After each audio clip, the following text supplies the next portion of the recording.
This is Beyond the Front Door podcast with Lindy and Rhea. We're opening the door to real stories from our community. Business owners, leaders, dreamers, and doers, sharing the journeys that shaped them. Our goal is simple: to support, spotlight, and celebrate the people around us. Come on in. Okay. Hi, everyone. Welcome to Beyond the Front Door podcast with Lindy and Rhea.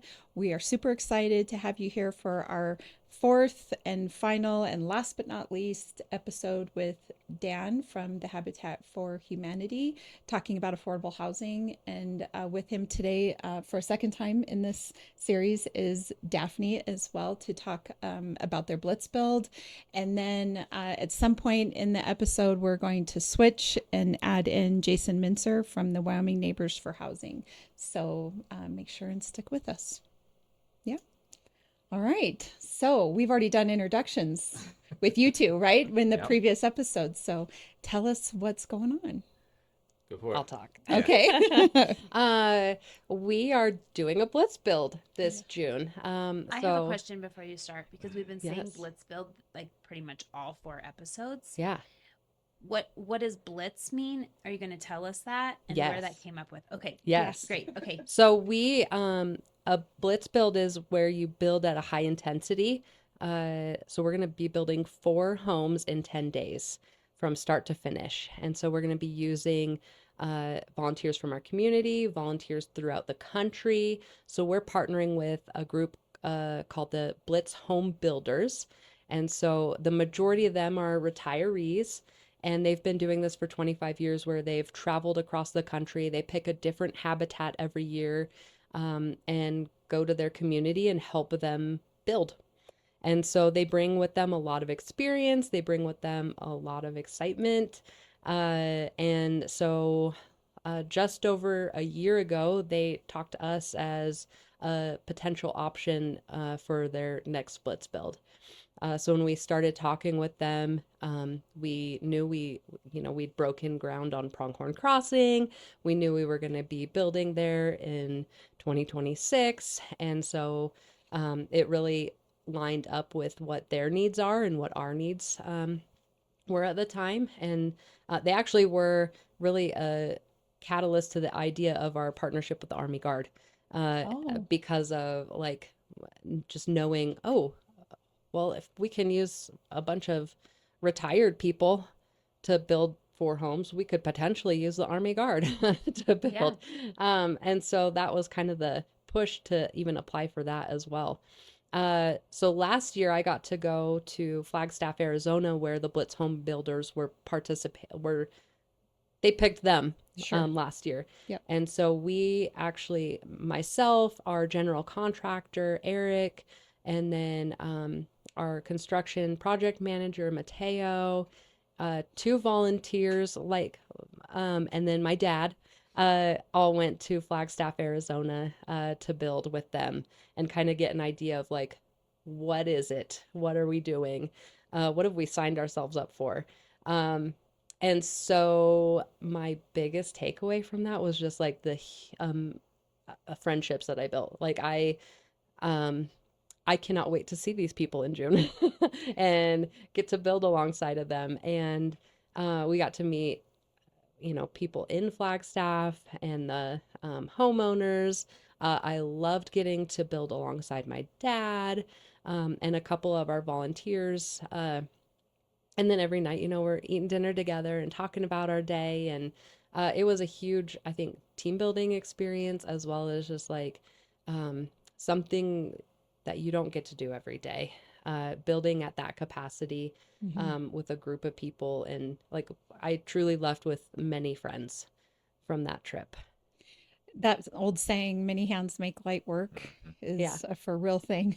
Yeah. Yeah. So how many people are on a job site during a Blitz Build? So we will have upwards of 200 people a day. Wow. The Blitz Home Builders have, I think the most in a day is 98. And so we'll match that with our own volunteers as well as our homeowners. And then we'll be working like 7 to 3, try to get cleaned up before those afternoon rainstorms that we are That we get. notorious for. That way we can, you know, get as much work done before it gets muddy and gross. And That's a good strategy because you're right. We do get afternoon storms. yeah. Yep. And it's definitely gonna take a community. I mean, we're looking for volunteers to make lunches, provide snacks and waters. You know, we've got, I think, like the sheriff's posse is gonna help us do crosswalks. The fire department has volunteered to take a couple days to do like first aid and just be there for safety purposes. We've got some great partnerships with like Herc Rentals, like renting these. Again, we don't normally build this much, so there's large equipment that we're going to have to use that to make it go quicker. So Herc Rentals has been gracious to like loan us some of those things at a steep Wow. discount. It's going to be exciting. It's exciting. Like it is life changing, and I I'm hope sure. I think see all everyone. of us who've never seen it, I'm picturing like that extreme home makeover show. I was thinking Yes. the where exact everyone same comes thing. in and they're like having so much fun and they're all doing their little, and that's what I'm picturing. And then Yes, it yeah. is very much like that. Well, we have a theme. We're doing Wild West, because it's the West. Yeah. Much You're in to Cheyenne. Dan's like a little bummed out about it. I am not. He's not a cowboy. I have cowboy boots. What theme did you want? I don't know. Is I'm somebody the going to boss, be so like, I always have to be devil's advocate somehow. Yeah. is somebody going to be like videoing it, you know, where you can fast forward it and watch the whole thing go Yeah, up? or do you need like a videographer to volunteer their time, or Yeah. photographers? That We have all a that? few actually. Andrew Rubin with Wild Sky Media is doing drone footage, and he has been cool. doing drone footage for us. Lovely. My own husband actually does video work, so he has cool. volunteered some time, as well as I think talked a couple other videographers in the area into it. And then our new marketing person loves video work, so we are going to get You some have lots of awesome people. footage. Yeah. I always think anytime there's an event, sometimes people forget that, but it's nice to not have to worry about it and just be there. And then there's Yes. a professional doing all of that. Yes. Yeah. Yeah, and you don't got to worry Cool. about it. Yeah. Because Yeah. later you're going to want a video of all of it. And Yeah. Yeah, we're hoping to get a time lapse set up. The Blitz Home Builders made a really fun one when they were in Hawaii several years ago. And they built 5 houses because the community was so inspired by them building 4 houses. A group of men came together with the local church and built a 5th house. So in 10 days, they built 5 houses. And part of the time lapse is you see them all leave on the 10th day. And that night you see kids riding bikes in the cul-de-sac, Wow. and they set up like a barbecue for the volunteers Aw. that night. Like they're in their homes and like already thanking the volunteers. Like it is, again, it is life-changing. It is very unique thing to be part of in our area. And I like, again, I just want to see everyone there. I mean, the leadership and strategy that has to be taking place to make that happen. Yeah, like Daffney said, they reached out to us. I remember it was September of 2024 when I got a phone call introducing as the Blitz Home Builders. I was like, I don't know who this is. So he called them back, and since September we've had monthly meetings. We had monthly meetings even before we were chosen, because they have about 3 or 4 affiliates nationwide that they're choosing from, because they try to plan out 2-3 years in advance, right? And so it did take a lot of coordination, communication. There were a lot of questions that they had, and we're like, I'm not sure. We haven't thought of that yet. But then we'd figure it out and come back to them and say, okay, here's our solution to that. And they're like, okay. So it was about a 6-month process just to be selected. Wow. And so we finally got that notification springtime last year, and that's when we started monthly calls about actually, okay, what's this going to look like? And now we're doing every other week as we are getting closer to the actual day. So, and it's crazy to think about because it's been a long process, and Pronghorn Crossing in general has been a long process. You know, the land was donated 5.5 years ago. And then we got the grant for the infrastructure in December of 23. And so it's been this long process of, we're going to build Pronghorn Crossing. We're doing Pronghorn Crossing. And now it's here, and we're kind of like, you know, and Well, you got to put it out there. Yeah, right? you It's got a to good walk in faith and we'll put it out there and just, this is happening, right? And we are getting a lot of response from the community, and we're really excited about the partnerships, because that's what it's all about. It's about just that building of the community, and it allows us a larger attempt to reach folks that may not have built on a habitat build site before, or hadn't heard of it, or hadn't had the opportunity. And so even if they don't get to build during the Blitz build, maybe it'll provide volunteer opportunities later that they're like, oh, I'm not in town that week, but because I heard of this, I'm going to volunteer later. Right? Sure. So 4 homes, correct? 4 homes. In 10 days. 10 days. What 10 days? When does this start and end? June 16th to June 25th. And we're going to be having a ribbon cutting June 26th to celebrate the completion of, hopefully, 4 move-in ready homes. And if not, we have the rest of the summer to finish them. Yeah. But you guys are doing 12 in total this summer, correct? That is correct. Yes. I feel like they might all be Blitz builds to some extent. By the end of June, our plan is to have at least all 12 up.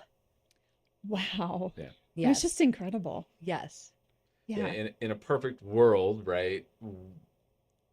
There's a chance by August or September that all 12 could be finished. That's like if every single thing works perfectly. Does that happen? No. Probably not, right? Like No. we actually already started later than we wanted to with Mm-hmm. because we're building one building first by ourselves because we've never built this home before, so we wanted to work out the kinks, make sure that was an issue, get that fixed before the IRT and the Blitz build gets here. So we're already, it's a little behind, but it's okay. But like in a perfect world, yes, realistically, like Daffney said, to have all 12 of them framed basically by the end of June is fantastic. So are you starting on everything June 15th or 16th, or are you starting on some buildings sooner? So we have, since they're duplexes, we're starting 2 at a time, right?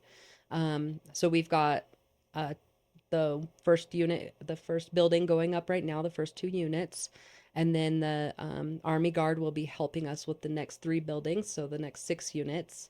And then that final 4 will be started in June. So they'll be at various stages, which will help because you can't have 200 people putting up walls at the same time. Yeah, I was wondering how that was going to go. Yeah. So we'll have, groups putting walls up. We'll have groups framing. We'll have groups putting siding on another house, groups painting in another house. So we'll have all sorts of ability levels and projects to be done. It doesn't matter what you can do or what your skill level it is. There'll be a job for you during the Blitz build. Even if it's just bringing people tools, I'm sure. Yes. Take that to that person. Yeah. Well, and because Exactly. we have so many people coming from out of the state, making sure people are hydrated at our elevation and that we'll pull the wagon of water around. Like we've got everything. Perfect example is my aunt who lives in Winfield, Kansas.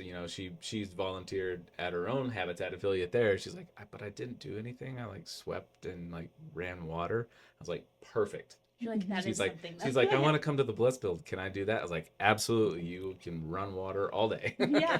Well, that would be my question. If somebody has a particular interest in a certain part of being a part of it, like of the building process, is that possible for them? How does that work? Yeah, we could easily get them on a team that they would be doing something that they enjoy or have a skill set in. Yeah. Sure. Yeah. And I've convinced my dad to come to our Blitz build. And he has convinced both his brothers to come from Virginia. So cool. That is. So you guys will be harassed by a lot of old men.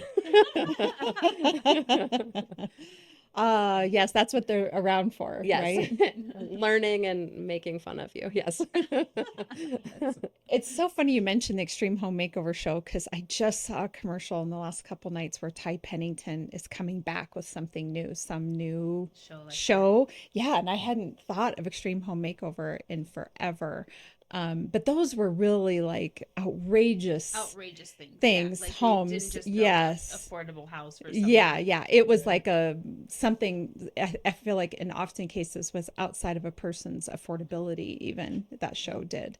So yeah, just kind of an interesting thing. But as you were talking, I kept thinking of like barn building days back in the old days. If you needed a barn built, you just pulled together all your neighbors and you built a barn. You at least got the framing up and whatever in a day. So yeah, it's what community does, right? Yeah. Mhm. So, okay. So if somebody wants to be involved either in the building, like your overall volunteering, or specifically in the Blitz Build, how do they sign up? How do they convey what they would like to do? What's all the steps?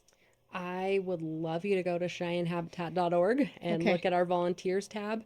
We actually have a new volunteer application to kind of get some more ideas of what people are interested in and what skill levels people have to kind of cater to more people. Mhm. So that's actually new last week. So we're excited to That's see cool. how we can incorporate more abilities and more, Yeah, you free hate time. for someone to sign up and you not know they're good at something Yeah. that Yeah. they could be doing. Mhm. Yeah, Yeah. biggest build we've done, Blitz Build IRT. Why not change our customer service relations software in the process? So It hasn't been the most stressful time of my life not at ever. all. Not at all. Oh, I know. I totally understand. That's how it always works in life, isn't it? Yes. It's like, why not now? Yeah. Because obviously I've got Yeah. nothing going on. Yeah. Nothing. Well, I'm just full of quotes today. If you need something done, give it to the busiest person you know, Yeah. right? Yeah. Yeah.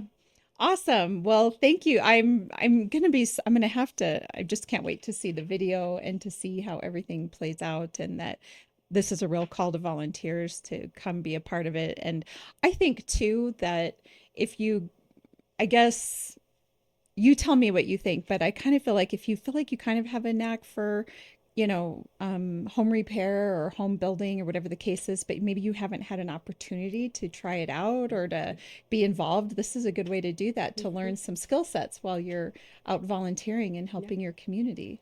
Well, I think Yeah. it's another great way to do some team building too. So sign up with a work group and get to know your coworkers better, and come have lunch and help the community while doing it. Yeah. Yeah. Awesome. Okay. Anything else with the Blitz Build? Not that I can think of. Man, I just can't wait to see all of Cheyenne on at Story Boulevard this Yes. summer. Yes. It's going to be great. And just one little thing.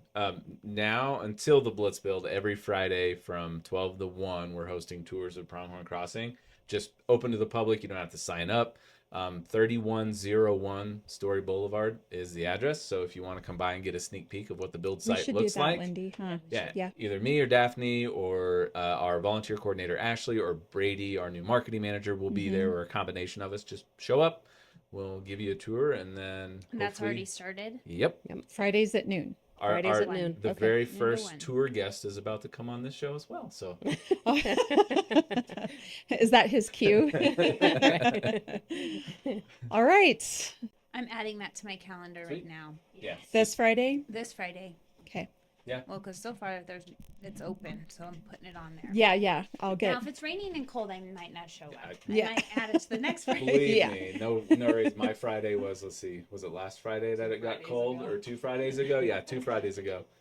It was like 20 degrees and rainy and stuff, right? And I was like, I'll go sit in my car for 10 minutes, but I doubt anybody will show up. Yeah, I'm you're sure like, nobody. Yeah. Okay, I'm out. And I Yeah. will give a shout out to the tours. I got a personal one because nobody else showed up, but Aw. good time, and it's always good to learn more about the habitat projects that are going on. Yeah, Yes. that's awesome.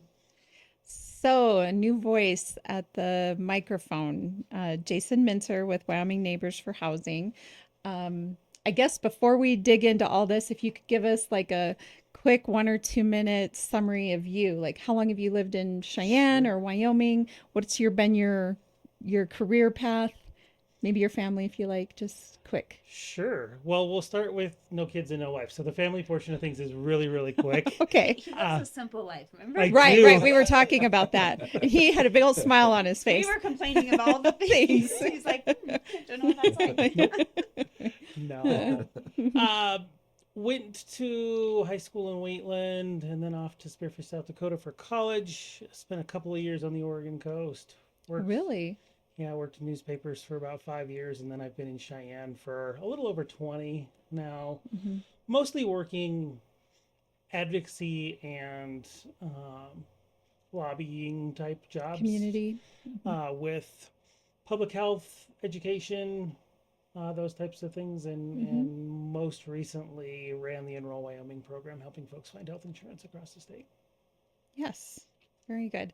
Jason and I think I mainly, you know how there's just some people you only really know because you email and communicate. I think Jason and I, in a previous life in our careers, we got to know each other a little bit, but I think it was mainly just in emailing and communicating. I never really got to spend a whole lot of time with you in person. Pre-Zoom, most of it Pre-Zoom. was too. We spent conference calls. Yes, I think you're that's gonna be absolutely like right. a period in history, right? There's Jurassic, there's pre-Zoom, right? Yeah. Yeah. Well, Post-pandemic, right? Like that's Yeah. the brilliance of Zoom coming into fruition before COVID, completely changed everything.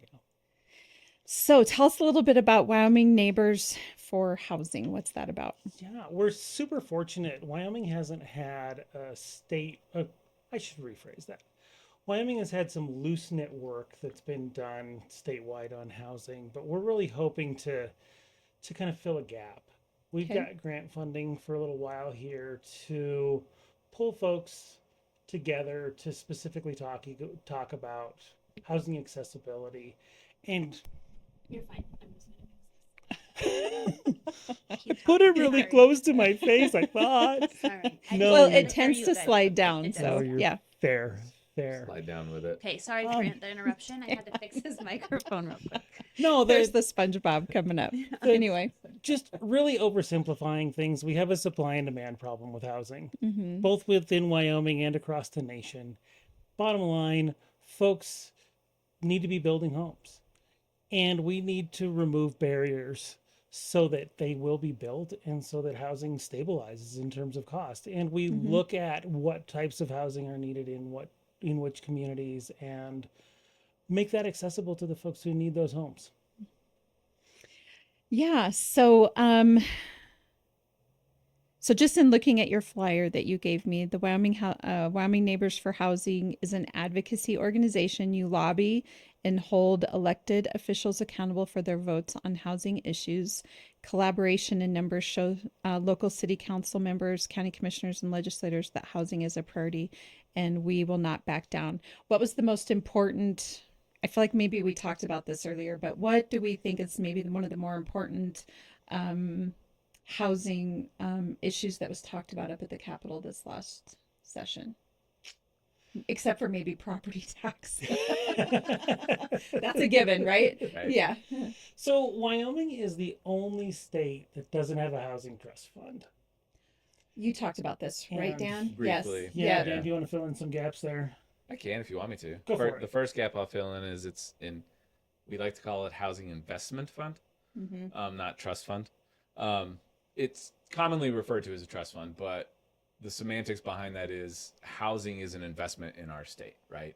It's an investment in our communities. It's an investment in economic development, right? Especially here in Cheyenne, you can't go a day without hearing about a data center and workforce housing, right? So Right. like it's imperative that we talk about housing as an investment in our community because there are returns on that investment in housing. And a lot of that is even though they've recently been reduced, but property taxes, increasing property taxes to the rolls. You've got, especially if housing is more affordable, then there's the potential for the folks living in those houses to do more with the money they have, right? So there's an economic benefit, and there's also a return on putting roots down in a community. You know, when Emily, one of our homeowners, was on at the beginning of this series, she talked about her colleagues not being able to afford to leave here and moving on to other communities, and she didn't want that. And because of the opportunity for that affordable home, she was able to put roots down here. And so I think there's definitely that return on the investment, and why we refer to it as a housing investment fund. Well, and we hear our legislators talk all the time about keeping Wyoming youth in Wyoming, and it's becoming increasingly hard to do because for a lot of reasons, but one of them I'm for sure being housing. Yeah. Certainly. Yeah. We know for sure that housing prices are are going up way more dramatically than salary increases are. So the percentage of funding going towards housing is up. And I'll piggyback that by saying that, the percentage of salary going to health insurance is up as well. So we're just seeing a dwindling of that. What's the type of income I want to call it? Disposable. There you go. Yeah. Discretionary. Yeah. Nope, I completely agree. So you're just again looking at your flyer, your members help pass policies that cut red tape and speed up approvals. What would be maybe a recent example of, or a common example of that? Sure. And in fact, we had a bill during the last legislative session that did this exactly. And Lee Filer from Cheyenne ran the bill. It's in the simplest terms, it just speeds up the process that contractors and developers have when they work with city government to get their Like approvals taken permitting? care of. Yeah. Yeah. Okay. Which So then allow smaller, more affordable homes, build housing near jobs, make projects financially viable, and help cities fund infrastructure. So what type of infrastructure is usually like when you're helping cities? I'm assuming roads and utilities are the main. Yeah, commonly roads, streets, curbs, gutters, water and sewer. Yep. Yeah, Okay. that was the grant that we received from the Unmet Housing Needs Funds, was for the infrastructure for Pronghorn Crossing. Okay. Yep. Okay. That's awesome. So kind of a um you've said this, but it's just taking me a little time as we walk through it. So just advocacy at a policy level, Yeah, like at a state level. Yeah. sure. And I don't think the regular person of Wyoming understands how much government is involved in housing. When we talk about permit, and Yeah. you two are shaking your head. You Yeah. obviously understand probably better than I do. But by the time you get through the permitting process, by the time you get through, well, there's a whole host of things. And what we want folks to do is to tell their stories and say, you know, if we want housing to be accessible to folks who are coming to Wyoming, or again, to keep young people in Wyoming, we've got to do some things to benefit those folks so that they can stay in the state or come to Wyoming. And it's important. We hear a lot of talking points from our elected officials, and I don't want this to sound threatening. The whole elected officials accountable portion of things is always a little bit iffy for me, but reminding them that, you know, let's put something on paper here that is actually going to make a change rather than just talk about it. And there are definitely some opportunities. We'll also say, you know, we're fortunate to be in Wyoming. We are not as overly regulated as many other states are in the housing space. The work that we have to do here is not as complex, but it doesn't mean there's not things we can't do. I like bringing these things forward because removing regulation is very popular within Wyoming, and justifying removing that regulation by saying, you know, this is a step toward a more affordable a home is an easy conversation to have. Well, and I do think it's maybe not, I mean, yes, you're holding elected officials accountable, but I would also just say that from a bill making standpoint, I think sometimes people create bills with the intent of doing one thing, and then 5 other things spring up because of it, both good or maybe not good, sort of unintended consequences is what we call them. And so having multiple people with multiple perspectives coming to the table to discuss that bill, I would have to imagine in every industry, but also in the housing industry, that that's so important, because we all have blind spots, right? So we all are looking at something with a particular lens, and we need everybody to come to the table with their own lens, because we don't know what we don't know. I like that. It's one of my favorite phrases. We don't know what we don't know, and we need other people around the table to tell us what we don't know. Well, and Rhea, I'm just going to say, I don't know what I don't know. And there's a lot I don't know at this point. I'm about 6 months into this role, and I've been doing a lot of administrative work to get things started. But prime example of exactly what you're talking about. We pulled together about 25 people in Laramie last month, the end of the month, to talk about housing and the issues that are going on in their community. And I had looked at housing through the lens of developers. I had looked at housing through the lens of homeowners. I had looked renters, all these other folks. But we had a landlord come to the table and talk about the struggles that they have. And I had not looked at this issue through their Through lens. And, you know, I guess just reiterating your point, Mm-hmm. it is important that we bring everyone to the table to talk about solutions because we get the best solutions that way. Yeah, absolutely. I would, and Linda, you might be able to talk more about this, but I mean, the Wyoming Realtors Association, I would say, would have somewhat of a parallel uh, mission in that we talk about this all the time, that people don't really know how much realtors themselves are advocating for homeowners.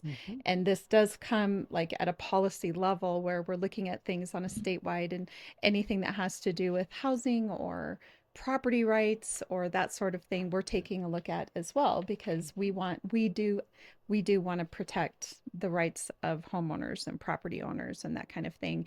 And one of the things that I know Lindy can speak to, and I can too, that, I mean, people are moving here from Colorado. And one of the big questions I think I get all the time is, if I want to put a fence up in my yard, or if I want to, fix the plumbing, or I want to do X, Y, or Z in my home, how hard is it going to be to get those things done? How long is the permitting process going to take? And when I tell them, like on a local level with the city council or the county commissioner, I think they both have goals that you should see a turnaround within a month. Am I right? Like, I think it's within that amount of time. But you have states like Colorado where it can take months and months to get a response. And that's one of the, like, I think just about everybody that's moved here from Colorado that I have helped move here, one of their first questions, without a doubt, is how long does it take to accomplish the work that I need to get done on my house? So you're right. Wyoming is not as bad as others, but Sure. Well, and I want to piggyback on something I've heard you all talk about on previous episodes. You talk a lot about the access we have to elected officials in Wyoming, and I will certainly echo that.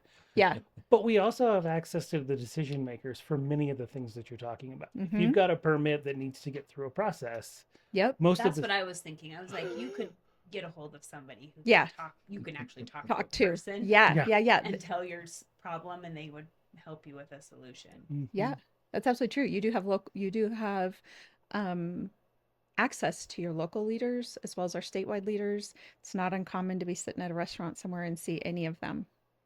Yeah. We're very lucky that way. So, okay. So, is there anything that you want to talk about that we haven't talked about yet as it relates to everything we've been doing? I think there's a great opportunity for folks to get involved. I'll put it that way. And the easiest way that folks can do that is to go to our website, and it's just wyoneighbors.org. And there's a Get Involved tab. If you'll type in your basic information, we'll get a hold of you, talk to you some more about, where we could plug you in, or possibly if you've got some ideas on things you want to work on that you're passionate about. Happy to listen, see where we can take some of those projects as well. But really, we're in the raising awareness phase right now. We know that advocacy work takes numbers and power, and we're at the very infant stages of recruiting folks and getting them involved, training them, figuring out where they fit into the puzzle. And anybody who has any interest in this type of volunteering or even learning more, I encourage to reach out.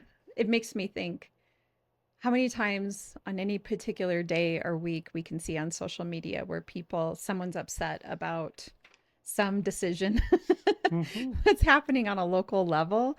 And I say all the time, unless you are rolling up your sleeves and getting involved, then you are handing over the decision to the people around you.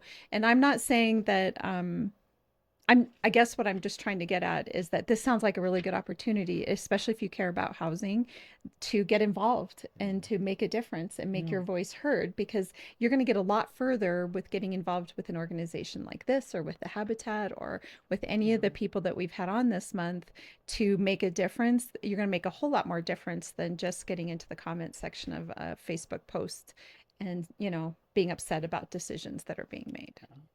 Just throw out one of the things that I really like about the work that we're doing, and that is that it really does affect folks at all income levels and folks that want to buy houses at all levels as well. There's a lot of focus put on low income housing and the affordability of low income housing, and the kind of terminology that I'm learning a lot more about is that missing middle. And I happen to fit into that. I bought a home in Cheyenne between 15 and 20 years ago. And if things would have progressed the way that I would have anticipated, probably 4, maybe 5 years ago, I would have upgraded. And my Sure. starter home would have been available for someone else Mhm. who needed that particular home. And you all can probably speak to this with way more stories than I have, but folks just aren't doing that. No, not at the same pace. No. No. Yeah. And then, the developers, especially in Cheyenne, what we see are, and you all are going to, again, know the numbers way better than I do, but it's that almost $1 million home that seems like it's being built at a True. rate that So is saying, much yeah, higher you can't even than, build homes that talk about affordable homes, but they can't even build them. no, the return on their They investment isn't try, there. yeah, So it's interesting times that we're in, and we're not going to be able to solve all these problems overnight. This is going to be a long-term project, and different communities are going to be in different places. And the fun part about it is that I have not mentioned Jordan Bishop yet. Jordan is the other employee for the organization, and his focus is specifically on working with volunteers and Okay. training them on what they can do. But long story made short, there's going to be different things happening in different communities, and we're going to be there to kind of pull folks together and get them excited about it. But the work is really going to fall to them Sure. to work with their policymakers. So yeah, excited about it. So this is across the entire state, not just Cheyenne. Correct. So can you give us like a snapshot of Wyoming? Like what communities are the most in need right now? Sure. All It's of them. I know it's all of them, but I'm going to let Dan jump in here as well, but I just want to, I'll give, Cheyenne is in desperate need, but Cheyenne has probably done more than any other community in the state as well. And it's just that prime example of there's always more that we need to do. So, yeah, do you want to pop in with some more there, Dan? Yeah, I jest all of them, but that's true, right? When WAM did their survey of what communities or what municipalities or communities needed housing, I think it was 90% of them said housing was one of our biggest issues, right? And that was 2022, and things haven't changed, or if they have changed, I don't think they've gotten much better, right? And to Jason's point, there are pockets of communities that have done things, that have been leading things. Cheyenne has done a good job of trying to reform the zoning codes to allow more density, to your point of the $1 million home, right? That's because square footage, the bigger the house, the cheaper per square foot, right? It's hard financially for a developer to build small footprint homes. But now that we have no lot minimums, hopefully you can get more houses on the same amount of lots, right? Sure. Increase that density, which in theory should help the cost to build come down. But at the same time, building materials keep increasing. So like there's always something that seems to balance it, to counterbalance it, right? We haven't seen that real big shift yet, at least from my perspective. Yeah. And I think communities need to look at what works for their communities. Not every community has the zoning code that Cheyenne did, so it may not make sense for them to eliminate something that they don't even have, or look at stuff that they don't need to do. Sure. An example of that was in a reverse fashion is City of Jackson has a really cool tool called the density bonus tool, where if a developer says I'm gonna set aside X percentage of units to be affordable for a certain income range, then they relax the density and they can build more units, right? Okay. And so I tied that conversation with them, and they're like, "Well, I think you guys have even gone a step further because you eliminated lot minimums and you eliminated the density maximum for multifamilies, so you've already taken care of that." And I was like, "Oh, okay." But for another community, that might make sense. And so that's why it's important for the community to look at their needs, their solutions, and what fits their community. And to plug another event we have coming up, that's the whole point of this housing event that we have on May 7th in partnership with Jason's organization, the WCDA, Habitat. I'm forgetting somebody. The Cheyenne Regional Medical Center is sponsoring the event, and we have folks from Sheridan and folks from Laramie who are going to talk about solutions that they implemented in their community and the paths they took to get there. Because it's funny, they ended up with the same solution, but the path they took to get to that solution was different. And so we're going to highlight that. And then the WCDA is going to talk about their housing strategic plan, because they've got strategies in there that cities and communities can look at and go, oh, that might work. Oh, that might work. But to Jason's point, you got to get involved. You got to come together and have these conversations. And so we're hoping this event on May 7th, it's in person at the Office Bar and Grill from 11:30 to 1 here in Cheyenne, or you can sign up to get the Zoom invitation, because we want it to be statewide, because we want, the goal is to people to hear these strategies, hear these tools that may work for their communities, and then have conversations on their own. I see. Interesting. Was the one plug I wanted to make today, and I'm glad Dad did it because I had forgotten completely. That's why we're a team, bud. That's why you need a cheat sheet. Exactly. Yeah, that's right. I stole it from you. But yeah. Awesome.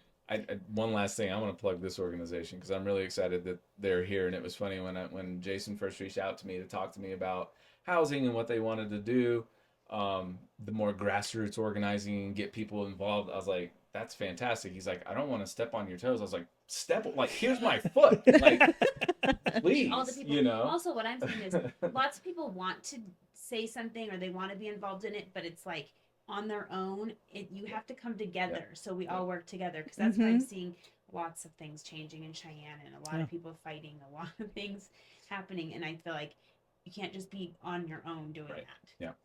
If you want to make a big difference, you got to. So I think that's great. And coming together is going to allow us the solutions that work for our community, not just a segment of it or just this one thing. Right. It really needs to be community focused. Well, and I'd be remiss if I didn't give Dan a shout out. He still has all the details that I don't have, which I really, really appreciate, and has been really, really helpful in terms of lining me up with other people to talk to, introducing me to folks along the way. He's going to make a drive to Casper for an event that we've got going on tomorrow that I scheduled. So really appreciate the partnership we've got and the work that we're doing. That's awesome. Well, I was just to plug in a little humor here. I was talking to somebody yesterday. I can't remember what it was, but we were discussing housing and affordability and finding sort of the house you're looking for. And I was just kind of joking. It was at an open house I did on Sunday, and I was just joking that the wind has probably done a great deal more to help us where that problem didn't become like huge, like magnified, right? And I just am saying that the Wyoming wind helps keep our population in check is all I'm saying. Yeah, when we looked at moving here, we came here to check it out over a weekend in March, and it was a nice calm March. Oh yeah, right? it lured you in. Yeah. We got here and we're like, what is going on? No. What is this? Yeah. Well, I think that wind is it's a trade-off. Everything is a trade-off wherever you live. You're either living with fires or with hurricanes or big spiders or alligators or whatever the case is. And so wind seems to be a little bit of a deterrent, which I think is funny because I would take wind over literally all of those things. Absolutely. We don't have to worry about a hurricane in Wyoming. At least not now anyway. I mean, that was my joke though on Sunday. I said we maybe have 100 mile an hour winds that pulled trees out of the ground, but that's all. And if there would have been rain, it would have been a hurricane. It would have looked like one. If we didn't, okay, so this is the point I'm really trying to make is Wyoming is so amazing. We have really good people. We have really good scenery. Even the east side of the state, the plains, the skies are just amazing. You get over into the west side of the state with the mountains. Wyoming is just an amazing place to live. And I think that sometimes we get overlooked because of our weather or because of the wind or whatever the case is. But clearly not everybody's overlooking it because we have a housing shortage. So anyway, it's just my little plug of humor, I guess. Anyway, is there anything else? Nope. I have one more plug. Yes, if that's okay. Please. So May 15th is building my birthday. Oh, well, I'm not gonna buy you a birthday cake. I'll buy you a birthday burrito. How's that? Yeah. All right, never mind. It's Lindy's birthday. That's all we need to talk about. Sorry. And scene. And scene. No. Well, happy early birthday. How's that? Thank you. May 15th is Lindy's birthday, and also we're doing Building with Burritos with R&B Breakfast Club. Right. Lovely. They donate. Val is just amazing. She donates 20% of the day's sales to Habitat. It's right in the middle of our IRT, and this is the 6th or 7th Building with Burritos we've done with Val. And so we always tried to do some kind of fun like movie spoof to help promote it, right? Like the first one was science fiction, and we did, oh my gosh, Close Encounters of the Burrito Kind, right? Oh, And it was science fiction. And so because it's during the IRT, we decided to do a spoof of Saving Private Ryan, and we called it Saving Private Pronghorn. And so this Building with Burritos is Saving Private Pronghorn. And so May 5th, look for the video. We did a really funny video where we stormed the beach at Pronghorn Crossing with volunteers. And so that'll be up this week to help promote Building with Burritos, and that's May 15th. So if, 20% of the day sale. Doesn't have to be a burrito. You can get a taco, you can get a burger, whatever. You're helping support your community. And Val's just amazing. She does so much. So they much do for our good work. community. Yeah. So. Okay, so really quickly, if people want to tune into the conversation on May 7th, that's the date, correct? Where there's like a conversation happening. Correct. How could they do that? Or is it open to the public? It is open to the public. If someone's interested, just have them email me at dan@cheyennehabitat.org. Okay. You can get them registered and send them the Zoom link for next Thursday, May 7th. Okay, perfect. And then the event on May 15th, with R&B Breakfast Club. Yep. Go in there and eat some breakfast, and it's takeout or order, whatever. As long as you eat R&B, you're helping your community anyway. Okay. And then the Blitz Build starting June 15th or 16th? June 16th. June 16th. Through the 25th are the actual build days. Okay. Yep. Wonderful. And if you want to help out, you can get on the Habitat's website and make a donation, or you can sign up to be a volunteer. Or if you want to be involved on a more policy level, you can get a hold of Wyoming Neighbors for Housing, and lots of different ways to become involved. Absolutely. Awesome. Anything else, Lindy? No. We do ask all of our guests a question. And so, and Dan, I'll be curious. I mean, I don't know if you've answered this every time, but you'll have to tell me if you're going to change your answer. But my question is, what is a good leadership trait for a leader to have, or what's a leadership trait you aspire to have?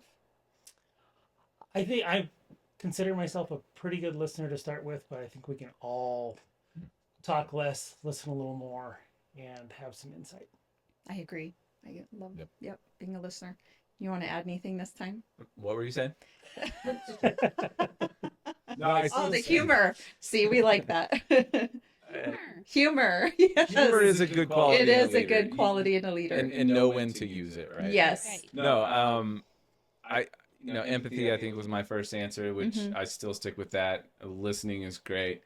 I think one is knowing or being able to admit when you're wrong or when you make a mistake, right? I mean, that's how the bulk of learning happens is you try something that doesn't work, or you are like, oh crap, I shouldn't have done that, but a good leader is willing to say, ooh, I made a mistake, apologize if need be, and then learn from it and move on. So I think that's important as well.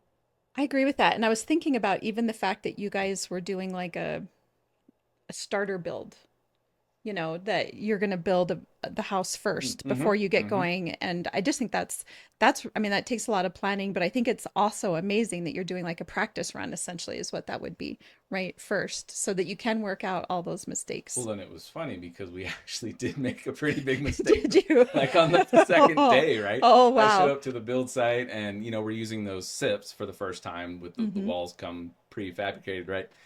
And that afternoon or that late morning, we had one of the SIPS representatives from Denver come up, and they do this with new teams who are using the products just to troubleshoot. And thankfully, he was there because there was, I can't remember what it was, but we end up, Eric, our general contractor, had half the wall up, and we had to lift the whole wall up to add a little extra like green plate or something, and then set the wall back down. And so I show up, and they just realized this, and Eric's like, oh, geez. I was like, man, this is why we're doing this. Not when we have 40 military people or the Blitz Builders standing around, right? Like, right. No, this is exactly why we're doing this. Like, you're right. But Eric's a perfectionist, right? I was just going to say perfection.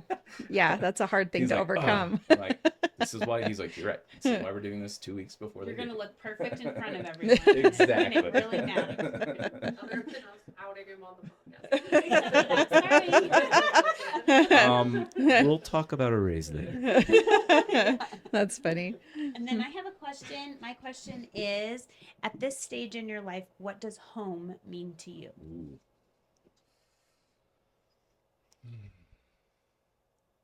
Shouldn't be a trick question.